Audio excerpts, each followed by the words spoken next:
Saúdos, que tal, como están? Novo accidente laboral en Santiago. Onte faleceu un operario cando traballaba no cemiterio de Carballal, na parroquia de Sabugueira. O home de 61 anos perdeu a vida despois de que lle caera enriba unha lousa de pedra.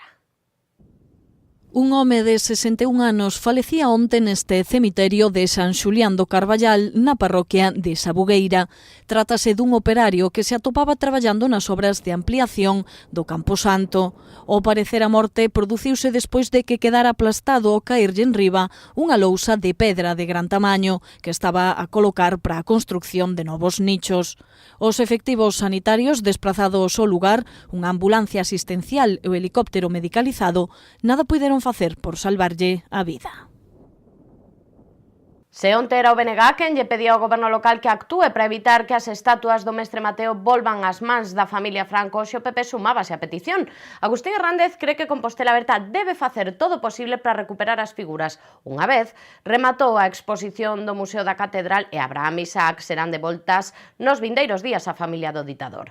Non entanto, o alcalde volveu insistir en que as medidas cautelares de presentarse non ían prosperar. O que ten que facer o Concello é actuar con responsabilidade, actuar coas ferramentas que permite a lei e, polo tanto, por que non pedir esas medidas cautelares, non? É curioso a rapidez coa que o goberno, o alcalde, saleu no seu día para abanderar esa petición de recuperación desas estatuas. Nos estamos de acordo, é o que ten que facer unha administración responsable. O primeiro que fixo o Concello foi recoller e investigar toda a información para acreditar que non foi conforme a dereito, presuntamente, esa cesión no seu día, e a partir diso creo que é obrigado o Concello esgotar todas as vías para conseguir a titularidade pública desas estatuas, non? Que a mí me gustaría que as pezas non se moveran daqui, sí, que nos creemos que non temos ferramentas para impedilo, pois evidentemente tamén, incluída das medidas cautelares, porque así se nos ten informado e que nos informe quen sabe.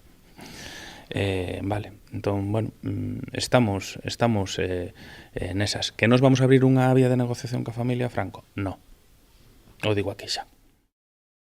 Agustín Hernández facía estas declaracións nunha rolda de prensa na que deu a coñecer unha proposición que levarán ao pleno ordinario de marzo relacionada ca igrexa de Santa Susana. O PP quere que o consorcio arranxe o templo en claro estado de abandono. Pintadas e fiestras rotas. Así se atopa a igrexa de Santa Susana ubicada en pleno corazón da Alameda que, segundo o PP, o goberno local mantén no máis absoluto abandono.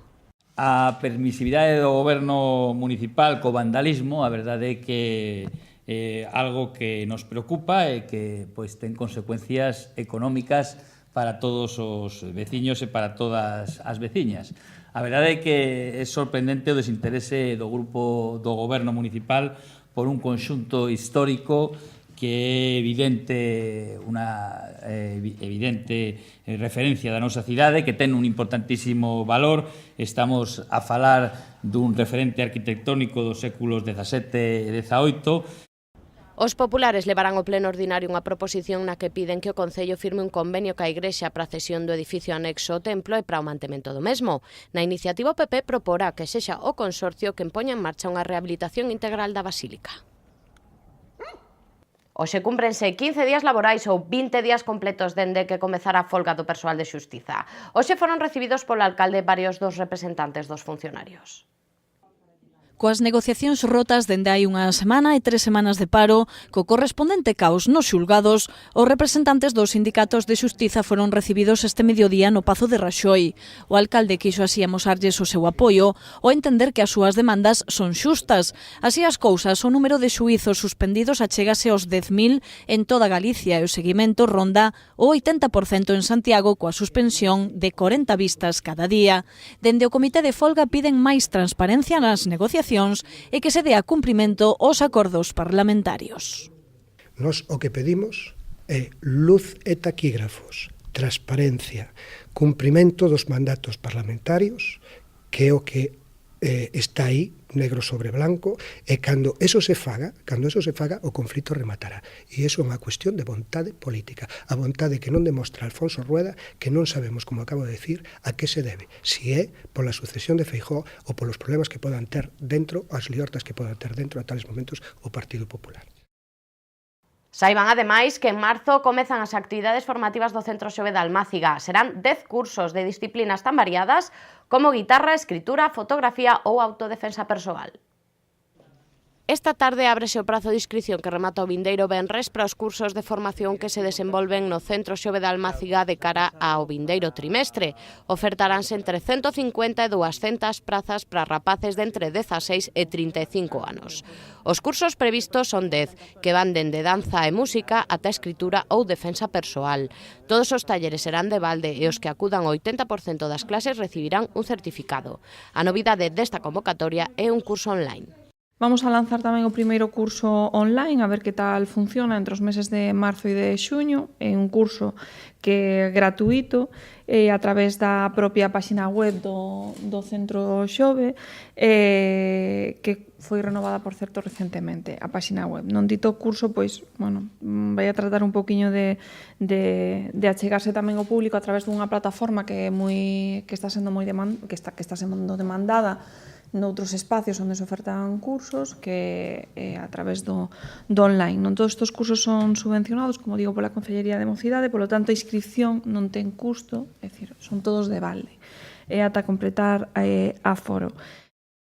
Saímos do Concello porque o venres da semana que ven temos unha cita cunha desas festas que non poden faltar no calendario galego e que comeza a 36 edición da Feira do Viño de Chantada, que ademais de viño traerá un amplo programa de música e actividades de ocio. Se Galicia se caracteriza polas súas festas gastronómicas, no calendario non pode faltar a Feira do Viño de Chantada, que entre o 9 e o 11 de marzo celebra a súa 36 edición. Está previsto que nesta ocasión participen 13 adegas, algo menos que o ano pasado, pero coa calidade asegurada. Os festexos comezarán xa no xoves 8 cun encontro de mulleres viticultoras e xa a partir do venres comezará unha extensa programación que reserva espazo para a música con orquestras, charangas e grupos tradicionais e actividades de ocio, especialmente para os máis pequenos.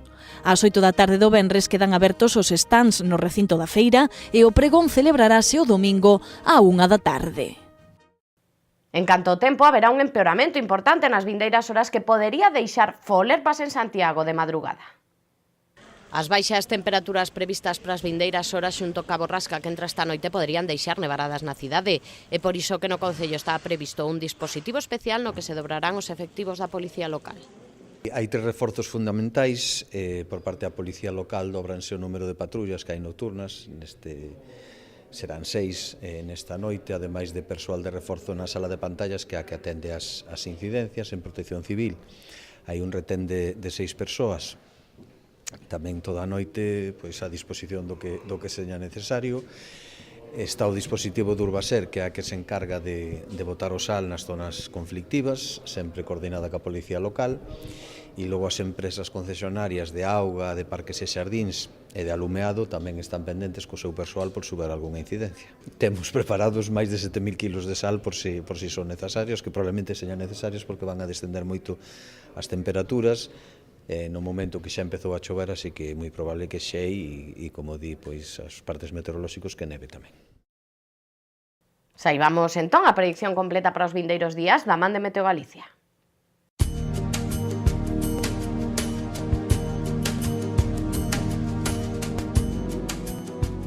O mércores en Galicia agardase algún banco de néboa en zonas do interior que dará paso a ceos pouco anubrados ou despexados en xeral. As temperaturas sufrirán un descenso máis acusado nas mínimas e os ventos soprarán moderados do nordés. Nos xoves os ceos estarán pouco anubrados ou despexados en xeral con algunha nube de estancamento no extremo norte. As temperaturas terán un lixeiro descenso con formación de xeadas no interior. O vento soprará moderado do nordés. O venres continuará o tempo seco debido á persistencia da influencia anticiclónica. Deste xeito os ceos estarán pouco anubrados ou despexados. As temperaturas continuarán sen cambios, con xeadas e no interior, e os ventos soprarán de compoñente leste.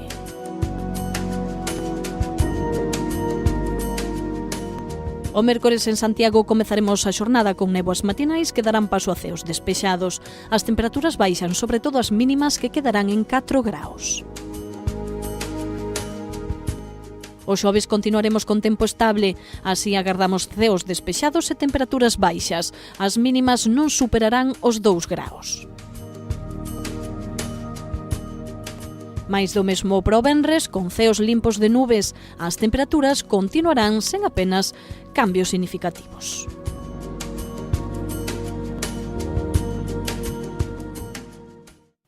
Toca marcharnos sen antes botarlle unha ollada á nosa axenda cultural.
Isto foi todo pola nosa parte, quedan agora ca entrevista do Preguntoiro, na que Silvia Castiñeira recibe o director do Museo Casa da Troia, Benigno Amor.